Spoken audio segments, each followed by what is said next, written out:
July 10, 1940. The Battle of Britain erupts in the skies above England. German warplanes pound British cities into rubble.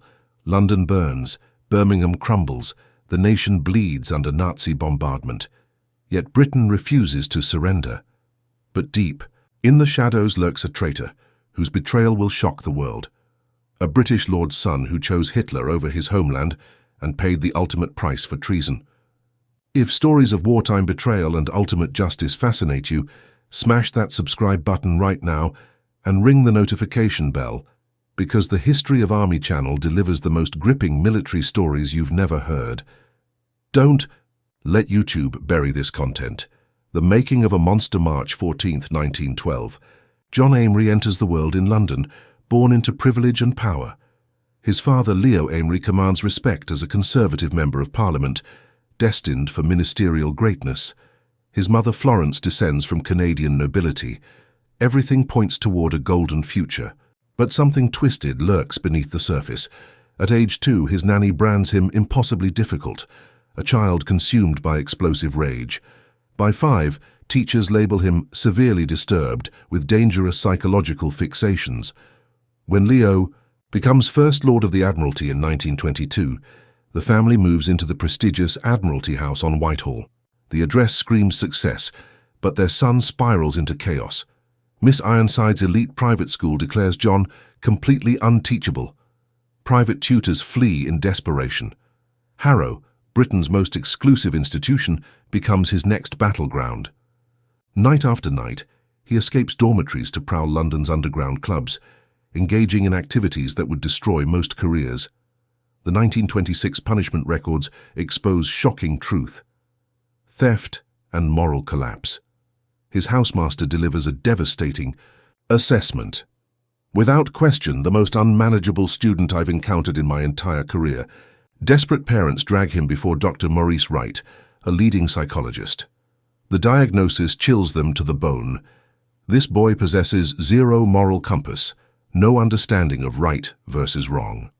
Switzerland represents their final hope, an exclusive English school in pristine alpine surroundings. John returns home infected with syphilis, bragging to his tutor about prostituting himself to older men. The family's nightmare deepens beyond imagination. Descent into darkness. 1929 arrives with Oxford University offering John a golden opportunity. He throws it away without hesitation, chasing Hollywood fantasies instead. Working briefly as an assistant director for a traveling film company, his grandiose ambitions explode beyond all reason, with manipulative charm that would later serve Nazi propaganda. John convinces family friends to invest $100,000 in Jungle Skies, an African adventure that exists only in his twisted imagination. The money vanishes. The film never materializes. His next move shocks even jaded observers: marriage to Una Eveline Wing, whom he describes as a wealthy actress. Police know her differently, as a common street prostitute. Their wedding in Greece launches a lifestyle of luxury, funded by borrowed money and stolen valuables.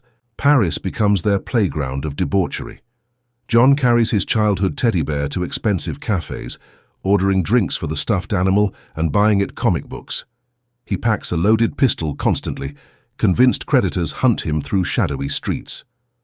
Una later reveals John continues working as a male prostitute while frequenting brothels nightly. Political transformation begins poisoning his mind.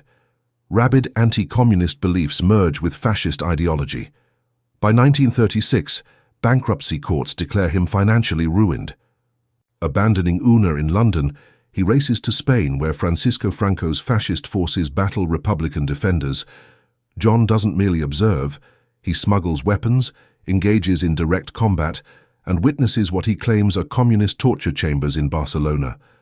These experiences forge his ideological hatred into razor-sharp focus. Jacques Doriot, leader of France's Popular Party fascists, becomes his new mentor. Together they tour Austria, Italy, and Germany, marveling at fascist achievements while ordinary citizens suffer under authoritarian brutality. The traitor emerges. September 1, 1939. World War II explodes across Europe as Nazi Germany crushes Poland.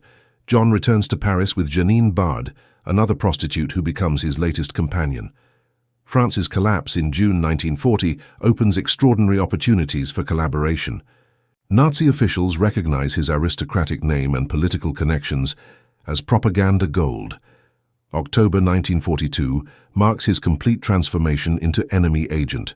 German officer Werner Plack and Count Cecchi facilitate his transfer to Berlin, where Adolf Hitler personally grants him Guest of the Reich status.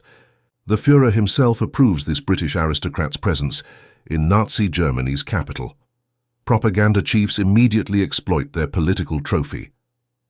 November 19, 1942, witnesses John's radio debut, broadcasting directly into British homes. Criminal. Acts destroy civilization. Your leaders deceive you. Your patriotism becomes their weapon. Between you and peace stand only Jews and their puppets. Broadcast after broadcast follows, each more treasonous than the last. He demands Churchill's overthrow, condemns Britain's war effort, and urges his countrymen to embrace Nazi Germany's campaign against the Soviet Union. His own voice becomes a weapon aimed at his homeland's heart. The British Free Corps conspiracy Paris welcomes him back as propaganda value diminishes. Michelle Thomas, yet another prostitute-turned-companion, joins his most heinous project, recruiting British prisoners of war to fight for Nazi Germany. Even his father later condemns this scheme as absolutely his most evil offence. The plan targets captured British and Commonwealth soldiers, attempting to turn them against their own nation through ideological manipulation. Jacques Doriot's success recruiting French volunteers inspires renewed determination. John envisions 50 to 100 British traitors forming propaganda units that could expand into full combat forces serving Hitler's war machine. Saint-Denis, prisoner of war camp outside Paris, becomes his testing ground. 40 to 50 British and Commonwealth prisoners gather as John delivers his poisonous recruitment pitch. Printed materials promise liberation from Jewish-controlled Britain. His passionate speeches denounce Bolshevism while praising Nazi ideology. The reception devastates his expectations. Prisoner after prisoner rejects his appeals with contempt and fury. These men, captured while fighting for freedom, refuse to betray everything they've sacrificed to defend. Despite overwhelming rejection, persistence yields minimal results. 2 prisoners show interest. Only one, Kenneth Berry, actually joins what becomes the British Free Corps, a pathetic unit that achieves nothing beyond propaganda photographs. October 1943 brings final humiliation as Waffen-SS commanders dismiss John's services. Even Nazi Germany concludes this useful idiot has outlived his propaganda value. The British Free Corps continues under different leadership, but John's direct involvement ends in disgrace. The dictator's last stand, 1944, finds Benito Mussolini clinging to power in northern Italy with German support. The Italian dictator invites John to witness fascism's final desperate moments. By this time, Axis forces retreat on every front while Italy descends into partisan warfare and chaos. Italian resistance fighters capture John during this doomed mission. According to witnesses, he expresses genuine relief when British forces arrive to claim custody. Captain Alan Whicker, the young officer assigned to arrest him, later recalls John's greeting. "Thank God you've arrived. I thought they were going to execute me." Justice delayed. But delivered internment at Terney reveals John's complete detachment from reality. British investigators find him obsessing over lost personal fee, possessions, his childhood teddy, Bear and his wife's fur coats, while showing zero concern about impending treason charges. His delusional confidence reaches peak absurdity during interrogation. "I don't imagine they'll charge me with anything serious, but if they do, Father will handle everything." The flight back to England provides symbolic closure. John arrives wearing full fascist uniform, complete with jackboots, proudly displaying allegiance to Britain's enemies, even in defeat. London's Wandsworth prison becomes his final residence, as 8 counts of high treason await resolution. British law demands death for treason. His family launches desperate salvation efforts, calling political favors and petitioning King George VI directly.